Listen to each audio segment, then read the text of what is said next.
My friends, we gather here not to add another truth to the mind, nor to collect ideas with which to improve the human scene, but to behold a spiritual principle that has been true from the beginning and will remain true to the end of time.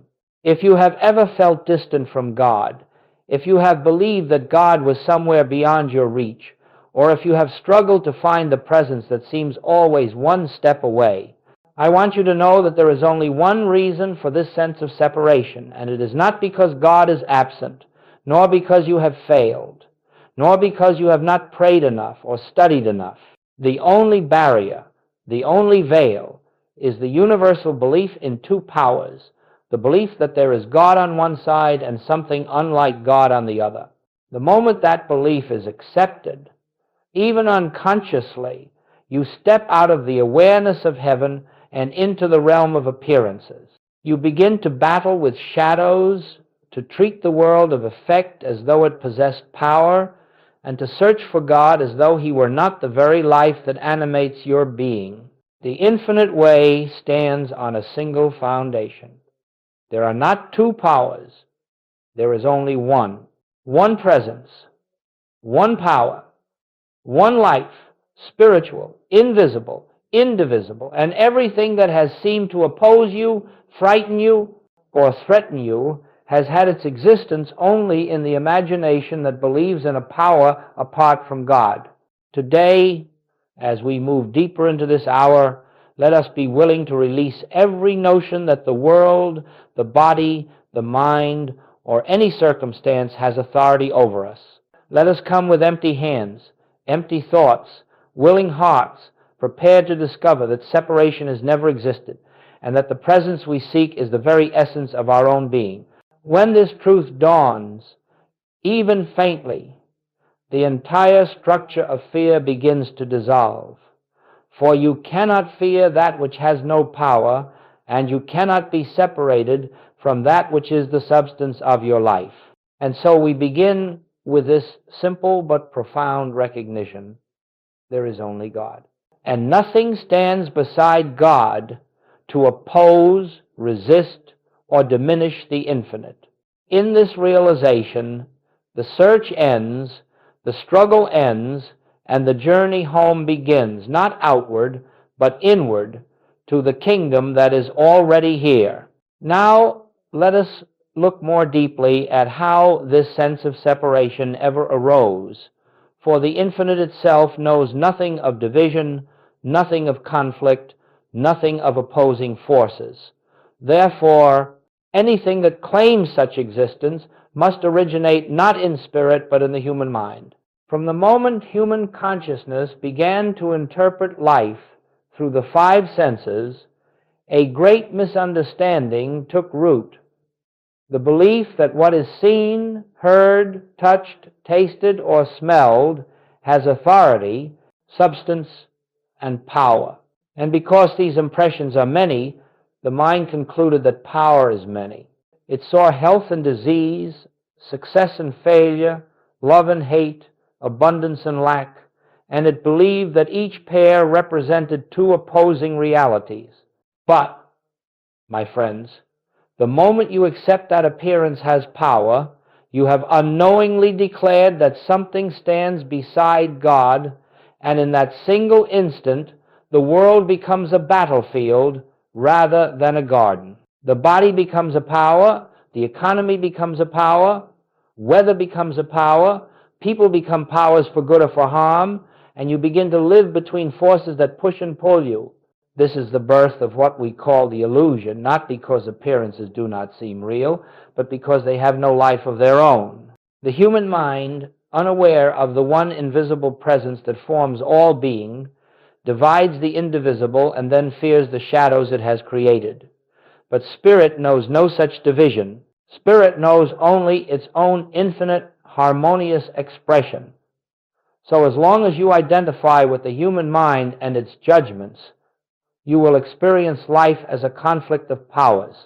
But the moment you turn inward, even slightly, you begin to sense that beneath the appearance is a single, undivided life, moving in perfect order, You begin to see that disease does not oppose health, for both are mental images imposed upon the one spiritual body. You begin to see that lack does not oppose supply, for both are interpretations of the one spiritual storehouse. The human mind divided the indivisible, but consciousness, your true self, remains forever whole. And until this is recognized, you will continue to fight phantoms, never realizing that the battle ends the moment you refuse to grant power to anything external. So we begin to awaken by questioning the very thing the world takes for granted, the belief that anything has power apart from God. This recognition is the first crack in the shell of separation. It is the beginning of freedom. When the Master said, "I can of my own self do nothing," he was not speaking from humility, nor offering a poetic phrase to inspire future generations.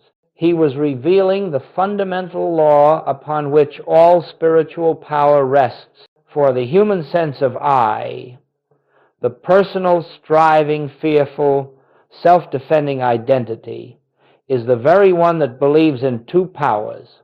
It is this sense of I that worries, reacts, resists, fights, achieves, and suffers. And it is this I that stands outside the kingdom, forever trying to enter through effort. But the true I, the I that existed before Abraham, the I that is the life of every individual, is the very presence of God expressing itself.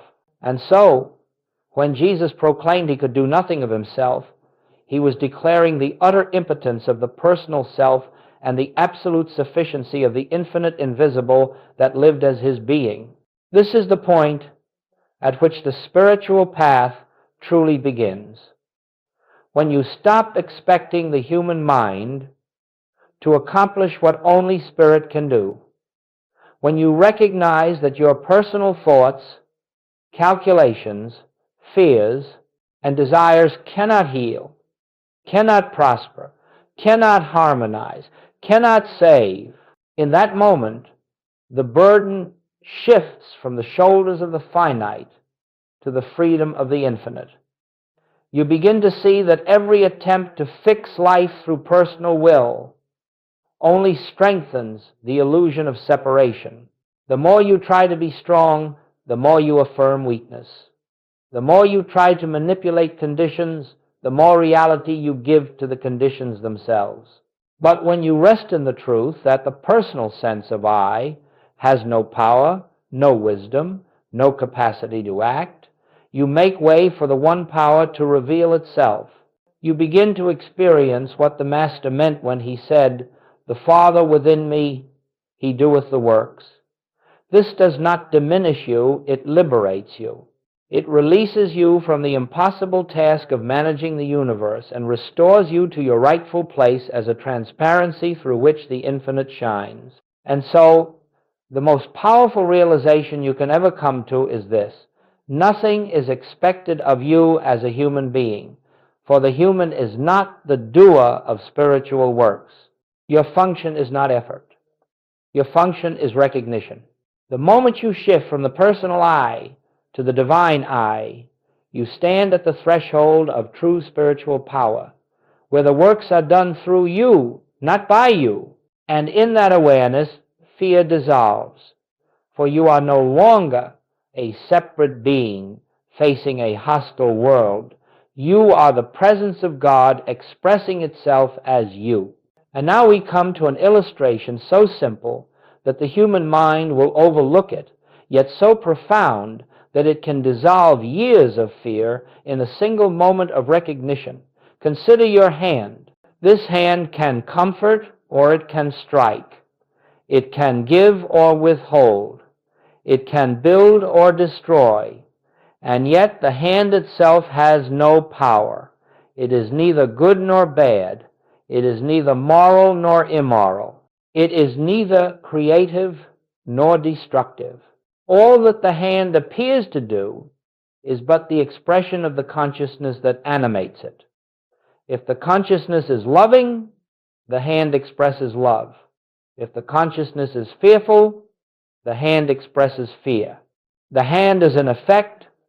Consciousness alone is the cause. And so it is with every condition of life, every circumstance, every appearance.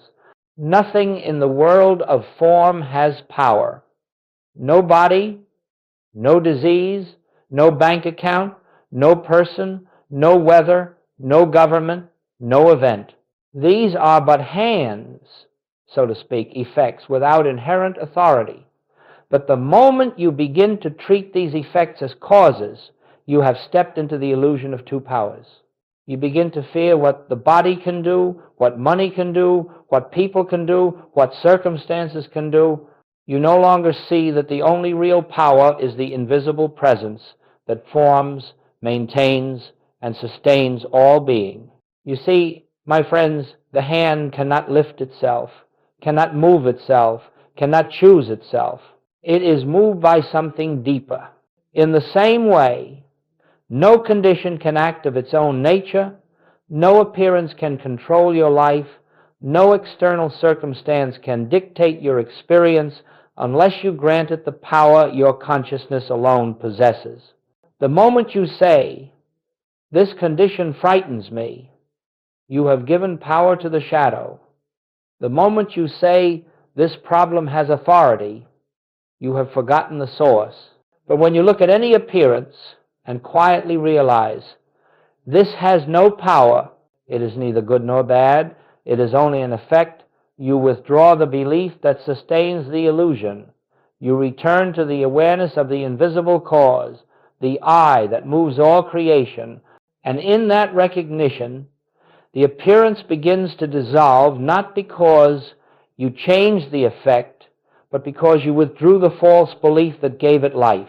All healing, all harmony, all peace is found the moment you stop fighting shadows and turn instead to the source. For the cause is God, the infinite invisible, and the effect is only the outer picture, and the outer picture has no power in itself, none. The moment this becomes clear even slightly, the entire drama of fear and struggle begins to fall away, for you see that nothing external has ever had authority over the one who lives as your very being. Now, having seen that the appearance has no power, and the cause is always the invisible presence, we must understand the most difficult and yet most liberating principle of spiritual living. Never resist a problem. The world teaches resistance. Fight the illness, fight the lack, fight the circumstance, fight the person. But the moment you resist, you have declared another power. You have affirmed that something stands beside God, capable of acting in opposition to the infinite. Resistance is the birth of fear, and fear is always the admission of two powers. In the infinite way, we meet every appearance not with resistance, but with recognition. When a problem presents itself, be it a pain in the body, a disturbance in the home, a fear in the mind, you do not rush to fix it. You do not analyze it. You do not hold it as real in and of itself. Instead, you turn inward and silently remember, this has no power, only God is power. In that stillness, you withdraw the belief that sustains the appearance. The body may be screaming for attention, the mind may be pleading for solutions, the world may be demanding immediate action, but the spiritual response is always the same. Be still, turn within, and recognize the one presence. You are not ignoring the human picture. You are seeing through it. You are refusing to grant power to the effect. You are lifting the entire situation into the light of spiritual awareness. And as you do, something very sacred occurs. The appearance begins to lose its reality, not because you have forced it away, but because you have ceased to feed it with fear. When you stand in non-resistance, you stand where Christ stood, resting in the assurance that the Father within doeth the works. This is why Jesus never argued with a condition, never struggled with it, never fought with it. He simply recognized the perfection of God where the world saw imperfection. And in that recognition, the appearance dissolved of its own weightlessness. The moment you resist nothing, you discover that nothing external can harm you, influence you, or bind you, because nothing external has power. Instead, you meet every situation with a quiet inner confidence, the recognition that the infinite, invisible, the presence within, is the only activity, the only law, the only life operating anywhere. And as this becomes your practice, you begin to find that problems lose their urgency.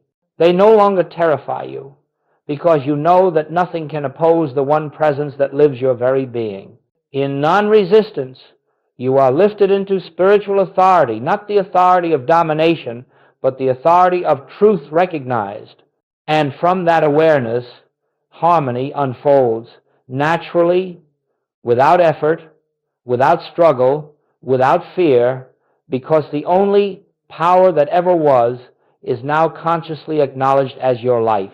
Many years ago, when students first began coming to me for help, I quickly discovered something remarkable. Healings did not occur because we changed the condition, nor because we applied some mental force to overcome it, but because even for a brief moment, the individual or the practitioner caught a glimpse of the truth that there is only one power. I remember a woman who came with a long-standing physical ailment, one that had been treated, analyzed, and feared for many years. She fully believed the condition had power, power to limit her, power to frighten her, power to determine her experience. But as we sat together in silence, I did not treat the disease. I did not speak to the body. I did not attempt to change the outward form. I simply rested in the awareness that God alone is power, and the body, being an effect, has none. In that stillness, a shift occurred, not in the body first, but in her consciousness. She later said, "For the first time, I sensed that the problem had no reality of its own, and within days the appearance dissolved like a shadow fading before the sun." The healing came not from effort, but from the dissolution of the belief in two powers. And there was a businessman, overwhelmed by financial pressures that seemed insurmountable. Every letter that arrived, every bill, every conversation reinforced his conviction that circumstances possessed power over him.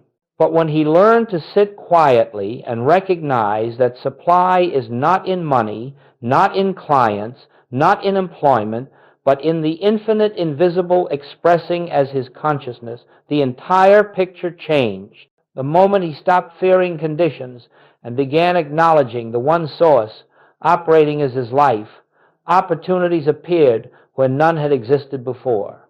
Nothing in the outer world caused the change. The change occurred in consciousness, and the outer simply mirrored the inner.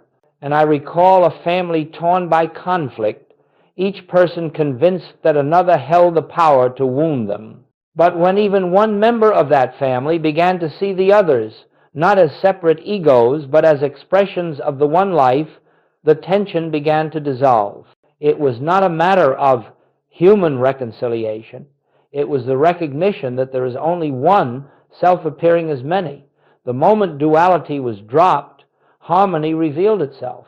You see, my friends, these are not miracles in the human sense. They are the natural outcome of spiritual law. When you stop feeding the illusion with belief, the illusion cannot stand. When you refuse to grant power to conditions, conditions lose their authority. When you accept the truth of one power only, you stand in the same consciousness that healed the sick, raised the dead, and stilled the storm, not because you do anything, but because you have returned to the reality that nothing exists to oppose the infinite. These stories are not meant to inspire you with hope. They are meant to reveal a principle. The moment you withdraw your belief in a second power, harmony begins to unfold of its own accord, not through effort, not through struggle, but through the simple recognition of truth. But when he learned to sit quietly and recognize that supply is not in money, not in clients, not in employment, but in the infinite invisible expressing as his consciousness, the entire picture changed. The moment he stopped fearing conditions and began acknowledging the one source operating as his life, opportunities appeared where none had existed before. Nothing in the outer world caused the change. The change occurred in consciousness, and the outer simply mirrored the inner.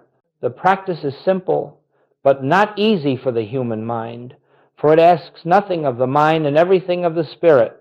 You begin by becoming still, truly still, without words, without requests, without the desire to change, heal, improve, or achieve. You sit, not to speak, but to listen, not to think, but to be receptive. And as you enter that stillness, you acknowledge silently, gently, almost as a whisper within yourself, there is only one presence here. There is only one power. You are not trying to make something true. You are not forcing a spiritual thought. You are merely recognizing what already is. Then you rest in that awareness. You do not hurry the silence. You do not watch the clock. You do not wait for a result. And now, my friends, we come to the heart of spiritual living, the practice through which the truth of one power becomes not merely something we believe, but something we experience. For truth, until it is felt within, remains only a statement. It has no transforming influence. It is through the conscious practice of the presence that the illusion of duality gradually dissolves and the one power becomes the living reality of our being. While working, you remember, there is no power in the outer world. All power is within. When a disturbance arises, you do not immediately react. You withdraw into the inner sanctuary and allow the one presence to bear witness for itself. This practice is not for moments of crisis alone. It must be lived through the small, ordinary tasks of daily life until the recognition of the one becomes natural, spontaneous, unforced. Slowly the mind's habit of fearing appearances weakens. Slowly the reflex of reacting to conditions fades. You find that your first impulse is no longer to fix, but to observe. No longer to struggle, but to rest. No longer to resist, but to recognize. This is the practice of the presence, returning again and again to the inner awareness that God is, and nothing stands beside God. And in this practice, the old sense of a separate, vulnerable self begins to dissolve, and the truth dawns. The one power is not merely with you, it is your own being, living itself as your life.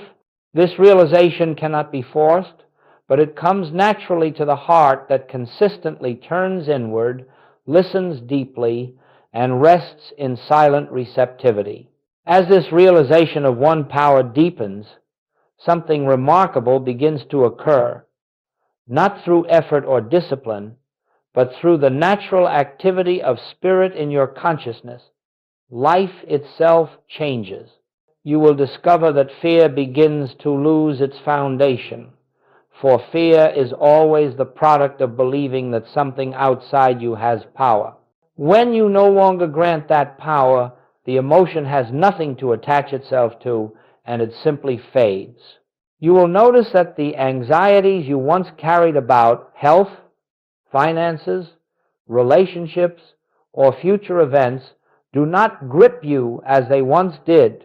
It is not that you have become careless or indifferent, but that you sense more deeply each day that the infinite invisible governs all things without your supervision. And as this trust becomes your way of being, you will find that the body responds with greater harmony because you are no longer holding it in fear. Supply begins to appear without struggle because you are no longer affirming lack as a power. Relationships soften and heal because you no longer see another as an opposing presence, but as the same one life shining through a different form. You will also observe that your reactions change. Where you once might have defended argued, or resisted. You now meet the moment with quietness, because you know that nothing external can impose itself upon the One Presence. When you walk into your day, you feel less like a human being trying to manage life and more like an instrument through which life reveals itself. Even ordinary tasks acquire a sense of grace, for you begin to see that every action, washing dishes, speaking with a friend, answering a letter, is the movement of the One appearing as activity. You discover a joy that does not depend on circumstances, a peace that does not depend on outcomes, a freedom that does not depend on the human picture. This is not the peace the world gives, which is always conditional. It is the peace that comes from knowing that nothing stands outside of God, nothing threatens God, and therefore nothing can threaten you. For you and the Father are one. As duality dissolves, you find yourself living from the inside out, no longer pushed or pulled by appearances, but guided from within by a presence that is always wise, always loving, always sufficient unto every moment. This is the beginning of true spiritual living, where life unfolds not by your plans, but by the quiet, steady revelation of the One that lives your life for you. And so, my friends, as we come to the close of this hour together, let us gather the thread of our journey and return once more to the simple truth upon which all spiritual realization rests. There is only one presence, one power, one life, and that one is the very essence of your own being. Whatever fears you have carried, whatever doubts have followed you, whatever burdens have weighed upon your heart, all of these arise from the belief that something exists apart from God, something with power to influence your good. But now you know that this was never so. Separation was never a fact, only a belief. Duality was never a condition, only a thought. And the moment that belief dissolves, even faintly, the light of your true identity begins to shine through, revealing a presence that has never left you, a love that has never wavered, a life that has never been threatened. From this moment forward, let your practice be simple. Do not struggle with truth. Do not try to force spiritual realization. Instead, pause throughout your day and quietly remember, there is only one presence here. Nothing stands beside it. Let this recognition become the gentle undercurrent of all your activities. When challenges arise, let your first response be inward. Father, thou art the only power. When joys appear, let your gratitude flow to the invisible source, that alone is the giver of all good. And above all, rest in the assurance that the one power that governs the universe is the very life living as you. There is nothing to achieve, nothing to attain, nothing to reach. There is only the unveiling of what has always been true. In this awareness, you walk in the world not as a struggling human being, but as a transparency through which the grace of God shines unhindered. And as this realization grows, your presence becomes a blessing without your effort, a quiet healing influence wherever you stand. So let us part for now with this simple remembrance. You and the Father are one, and in that oneness lies all peace, all safety, all fulfillment. Return to it often, rest in it deeply, and let the one presence reveal itself as your life, your mind, your being. And as you do, you will discover that the journey is not toward God, but from God, the one living its own life as you,